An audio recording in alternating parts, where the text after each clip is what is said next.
আগামী অর্থবছরের বাজেট কত হবে জানালেন অর্থ উপদেষ্টা। অটোরিকশা চার্জ দিতে গিয়ে বিদ্যুৎস্পৃষ্টে দুজনের মৃত্যু। মাইকে ঘোষণা দিয়ে জামায়াত কর্মীকে পেটালেন বিএনপি নেতা। ফেসবুক স্ট্যাটাসে মারুফ কামাল, লন্ডনে তারেক রহমানের বাসায় গিয়েছিলেন জামায়াত আমির।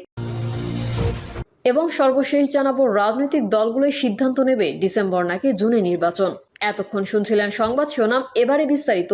তবে তার আগে অনুরোধ থাকবে আমাদের চ্যানেলটি সাবস্ক্রাইব করে বেল আইকনটি ক্লিক করুন। আগামী অর্থ বছরের বাজেট কত হবে জানালেন অর্থ উপদেষ্টা। আগামী অর্থ বছরে ব্যয়ের পরিমাণ কমিয়ে 7,90,000 কোটি টাকা নির্ধারণ করতে যাচ্ছে অর্থ মন্ত্রণালয়, যা চলতি অর্থ বছরের মূল বাজেটের তুলনায় 7,000 কোটি টাকা কম। রাজস্ব আহরণে কাঙ্ক্ষিত অগ্রগতি না হওয়া এবং বৈদেশিক ঋণ ও অনুদান কমে যাওয়ার পাশাপাশি বার্ষিক উন্নয়ন কর্মসূচি থেকে অপ্রয়োজনীয় প্রকল্প বাদ দেওয়ার এই সিদ্ধান্ত নেওয়া হয়েছে। এটি কার্যকর হলে স্বাধীনতার পর এবারই প্রথম আগের বছরের তুলনায় নতুন বাজেটের আকার ছোট হবে। বাজেট বাস্তবায়নযোগ্য করতেই আকার কমানো হচ্ছে বলে জানিয়েছেন অর্থ বিভাগের কর্মকর্তারা। মঙ্গলবার অর্থ উপদেষ্টা ডক্টর সালাউদ্দিন আহমেদের সভাপতিত্বে অনুষ্ঠিত আর্থিক মুদ্রা ও বিনিময় হার সংক্রান্ত কোঅর্ডিনেশন কাউন্সিলের মিটিংয়ে আগামী 2025-26 অর্থ বছরের বাজেটের আকার 7,90,000 কোটি টাকা নির্ধারণ করা হয়েছে বলে জানিয়েছেন সংশ্লিষ্ট কর্মকর্তারা। চলতি অর্থ বছরের মূল বাজেটের আকার ছিল 7,97,000 কোটি টাকা। অর্থ বিভাগের কর্মকর্তারা জানান, বাজেটের আকার কমানো হয়েছে মূলত উন্নয়ন খাতে। নতুন অর্থ বছর বার্ষিক উন্নয়ন কর্মসূচিতে বরাদ্দ রাখা হয়েছে 2,30,000 কোটি টাকা। চলতি অর্থ বছর এ খাতে বরাদ্দ ছিল 2,65,000 কোটি টাকা। তারা আরও জানান, আওয়ামী লীগ সরকারের সময় নেওয়া বেশিরভাগ মেগা প্রকল্পের বাস্তবায়ন সম্পন্ন হয়েছে এবং বর্তমান অন্তর্বর্তীকালীন সরকার মেগা প্রকল্প গ্রহণ না করার নীতিগত সিদ্ধান্ত নিয়েছে। এছাড়া আওয়ামী লীগ সরকারের সময় রাজনৈতিক বিবেচনায় নেওয়া প্রকল্পগুলো বাতিল করায় আগামী অর্থ বছর প্রকল্পের সংখ্যা কমে যাচ্ছে। ফলে নতুন অর্থ বছর উন্নয়ন প্রকল্পে ব্যয় কমবে। তবে বাজেটের আকার কমলেও এনবিআর এর রাজস্ব লক্ষ্যমাত্রা না কমে বরং বাড়ছে। আগামী অর্থ বছর সংস্থাটির জন্য 5,18,000 কোটি টাকার রাজস্ব লক্ষ্যমাত্রা নির্ধারণ করেছে অর্থ বিভাগ। যদিও এনবিআর এর পক্ষ থেকে লক্ষ্যমাত্রা 5 লাখের মধ্যে সীমাবদ্ধ রাখার প্রস্তাব দেওয়া হয়েছিল বলে জানা গেছে। রাজনৈতিক দলগুলোই সিদ্ধান্ত নেবে ডিসেম্বর নাকি জুনে নির্বাচন। প্রধান উপদেষ্টার প্রেস সচিব শফিকুল আলম বলেছেন, জাতীয় ঐকমত্য কমিশনের সঙ্গে রাজনৈতিক দলগুলোর সংস্কার আলোচনা চলছে। রাজনৈতিক দলগুলোই চূড়ান্ত আলোচনা শেষে কম বা বেশি সংস্কার সম্পর্কে সিদ্ধান্ত নেবে। তাদের সিদ্ধান্ত অনুযায়ী ডিসেম্বরে কিংবা জুনের মধ্যেই জাতীয় নির্বাচন অনুষ্ঠিত হবে। প্রেস সচিব বলেন, জাতীয় ঐকমত্য কমিশনের সঙ্গে রাজনৈতিক দলগুলোর যে ডায়ালগ হচ্ছে তার উপর সংস্কার কম না বেশি এই পুরো বিষয়টা নির্ভর করবে। শফিকুল আলম আরও বলেন, দলগুলো যে বিষয়গুলোতে ঐকমত্যে পৌঁছাবে তার উপর নির্ভর করবে আমরা কতটুকু সংস্কার করতে যাচ্ছি। যদি এমন হয় আমরা 200টা সংস্কার করব, 10টি এখন করব, বাকিরা যারা রাজনৈতিক সংস্কার আসবে তারা করবে। অটোরিকশা চার্জ দিতে গিয়ে বিদ্যুৎস্পৃষ্টে দুজনের মৃত্যু। পাবনার ঈর্ষদীতে নিজ বাড়িতে বৈদ্যুতিক সংযোগ না থাকায় প্রতিবেশীর বাড়িতে অটোরিকশা চার্জ দিতে গিয়ে বিদ্যুৎস্পৃষ্ট হয়ে দুজনের মৃত্যু হয়েছে। মঙ্গলবার সন্ধ্যা 7:30টার দিকে উপজেলার পাকশি ইউনিয়নের MS কলোনি এলাকায় এই ঘটনা ঘটে। স্থানীয়রা জানান, আয়নাল মাতুব্বর পেশায় একজন অটোরিকশা চালক। তার বাড়িতে বৈদ্যুতিক সংযোগ না থাকার কারণে সে কয়েকদিন ধরে ওই বাড়িতে তার অটোরিকশা চার্জ দিতে আসেন। আজ সন্ধ্যার সময় চার্জ দিতে গিয়ে হঠাৎ করে সেই বিদ্যুৎস্পৃষ্ট হয়ে চিৎকার করতে থাকেন। এ সময় বাড়িতে থাকা ফাতেমা বেগম দৌড়ে গিয়ে তাকে বাঁচানোর চেষ্টা করেন। পরে তিনিও বিদ্যুৎস্পৃষ্ট হন। এদিকে অটোরিকশা চালক আয়নালের সঙ্গে আসা তার ছোট ছেলে চিৎকার করে আশেপাশের লোকজনকে ডাকলে তারা এসে বৈদ্যুতিক সংযোগ বিচ্ছিন্ন করেন। ততক্ষণে ঘটনাস্থলে আয়নাল মাতুব্বরের মৃত্যু হয়। ফাতেমা বেগমকে হাসপাতালে নিয়ে গেলে চিকিৎসক মৃত ঘোষণা করেন।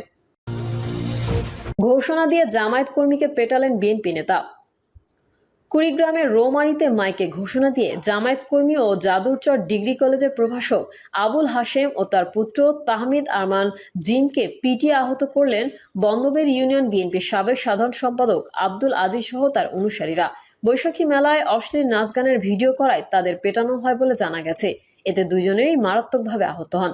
স্থানীয়রা আহতদের উদ্ধার করে রৌমারী স্বাস্থ্য কমপ্লেক্সে ভর্তি করেন। ঘটনাটি ঘটেছে গত সোমবার রাত 7টায় রৌমারী সদর ইউনিয়নের মির্জাপাড়া বৈশাখী মেলা চত্বরে। এ ঘটনায় রৌমারী থানায় একটি অভিযোগ দায়ের করেছেন নির্যাতিত পরিবার। পুলিশ ও নির্যাতিত পরিবারের সূত্রে জানা গেছে, দীর্ঘদিন থেকে ভেকু ও ড্রেজার মেশিন দিয়ে বালু উত্তোলন করে ট্রাক্টরের মাধ্যমে বহন করে আসছে। এই কারণে সরকারি পাকা কাঁচা রাস্তা নষ্ট সহ অসংখ্য সড়ক দুর্ঘটনা ঘটে। ফলে কলেজ শিক্ষার্থী, শিশু ও বৃদ্ধ ব্যক্তির মৃত্যু ঘটে। এই নিয়ে প্রভাষক আবুল হাশেম সামাজিক যোগাযোগ মাধ্যম ফেসবুকে অবৈধ ভেকু ও ট্রাক্টর চলাচল বন্ধের দাবি করে আসছে এবং তার গ্রামের রাস্তা দিয়ে ট্রাক্টর চলাচলে বাধা দেন।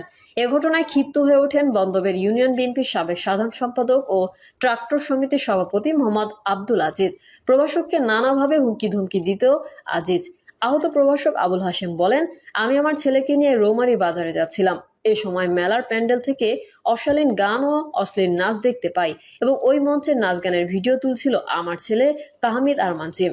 ভিডিও তোলা দেখে বিএনপি নেতা আব্দুল আজিজ ক্ষেপে যান এবং মাইকে পেটানোর ঘোষণা দেন। তার নির্দেশে 40 থেকে 50 জন ছেলে চড়া হয় এবং এলোপাতাড়ি মারপিট করতে থাকে। আমি এর সুষ্ঠু বিচার চাই। সাবেক বিএনপি নেতা আব্দুল আজিজ জানান, ছবি তুলতে গেলে এই ঘটনা ঘটিয়েছি। বাংলাদেশ জামায়াত ইসলাম রৌমারী উপজেলা শাখার আমির হায়দার আলী বলেন, বিএনপি নেতার এহেন আচরণে আমি তীব্র নিন্দা জ্ঞাপন করেছি। ফেসবুকে স্ট্যাটাসে মারুফ কামাল, লন্ডনে তারেক রহমানের বাসায় গিয়েছিলেন জামায়াত আমির। জামায়াত ইসলামী নেতাদের সঙ্গে সাবেক প্রধানমন্ত্রী বিএনপি চেয়ারপারসন বেগম খালেদা জিয়ার লন্ডনে সাক্ষাৎ হয়েছে। তাদের মধ্যে কি আলোচনা হয়েছে তা জানতে চোখ সামনের দিকে রাখতে হবে মন্তব্য করেছেন বিএনপির চেয়ারপারসন ও সাবেক প্রধানমন্ত্রী খালেদা জিয়ার সাবেক প্রেস সচিব মারুফ কামাল খান সোহেল। মঙ্গলবার সামাজিক যোগাযোগ মাধ্যম ফেসবুকে দেওয়া একটি স্ট্যাটাসে তিনি এমন মন্তব্য করেন। মারুফ কামাল লিখেছেন, ইউরোপ সফর শেষে লন্ডন পৌঁছে সম্প্রতি জামায়াতে ইসলামীর আমির ডক্টর শফিকুর রহমান ও নায়েবে আমির ডক্টর সৈয়দ আবদুল্লাহ আবু তাহের, সাবেক প্রধানমন্ত্রী বিএনপি চেয়ারপারসন বেগম খালেদা জিয়ার সঙ্গে সাক্ষাৎ করে দেশে ফিরেছেন। জিয়া দম্পতির বড় ছেলে বিএনপির ভারপ্রাপ্ত চেয়ারম্যান তারেক রহমানের বাসায় গিয়ে তারা দেখা করেন। দীর্ঘ এই সাক্ষাৎ পর্বে তারেক রহমানও উপস্থিত ছিলেন। বেগম খালেদা জিয়া এখন তার পুত্রের বাসা থেকেই চিকিৎসা নিচ্ছেন। তিনি আরও লিখেছেন, বেগম জিয়ার সঙ্গে জামায়াতের দুই শীর্ষ নেতার সাক্ষাতে কি কি বিষয় নিয়ে আলোচনা হয়েছে তা জানা যায়নি।